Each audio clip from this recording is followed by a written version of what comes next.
Good morning, it's James. So good to see you today. Thank you for your time. Thank you for your energy. I'm deeply grateful to have the honor and the blessing of laying eyes on you. And I do hope and pray that this message finds you and all the people that you love peaceful, thriving, and very, very well. So this morning, I pray that you are in an open space, available to vulnerability, ready to really go inward and look at your life from a place of love and compassion, and maybe even a radical acceptance of where you are right now. I wrote something in my Instagram a few days ago that many people commented on, and it seemed to really land in ways that were very thoughtful, very vulnerable, and I think for a lot of us, very true to the life that we're leading these days.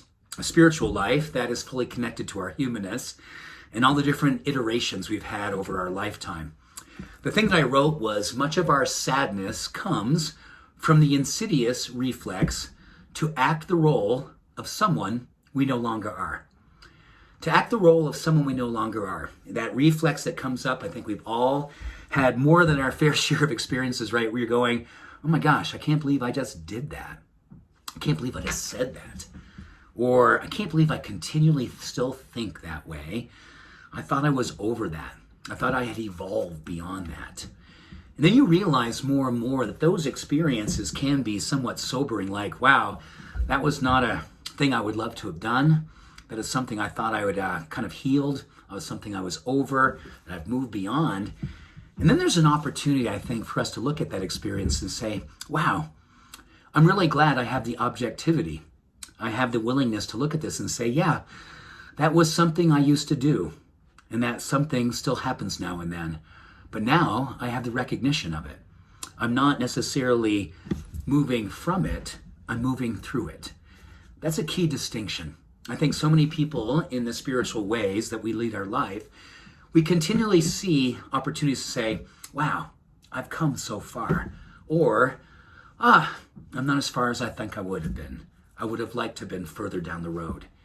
But rather than judge ourselves when those insidious reflexes come up and we're participating in a role, a persona, a part of ourselves that we once were more prevalently or more actively, give ourselves permission to say, yeah, that's a part of me.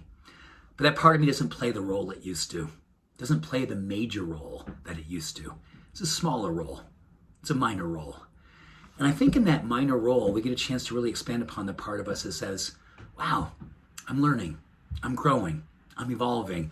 The part of me that is living a life that's so much more true, so much more honest, so much more authentic, so much more spiritual, in alignment with who we love to be, is taking the major role of our life. It's the star of our life. The part of you that is loving and evolving and becoming is the star of your life. The roles that come up every now and then that remind you of roles that you used to play, the smaller roles, the part of your roles that you may not be necessarily proud of, but now we get a chance to look at them and go, wow, look how far I've come from a time in my life when that was the way I participated. I'm glad I know that that's not me to the degree I used to be. But I get a chance to look at it with loving eyes of compassion and say, oh yeah, that's me too, but not the me that plays the role I play today. I know it's a lot to consider these days with all the different things that we're trying to do. So my encouragement to you is simple. Love all the elements of who you are. Accept all of them. And when parts of you that you're not necessarily proud of, that you thought you had moved on from, show up, because they will, we don't necessarily embrace them, we see them, and we give ourselves permission and witness how far we've come. It's a beautiful thing to be on this road of spiritual, and a beautiful thing to know how far we've come. You have. You have. Much love. All blessings. Bye for now.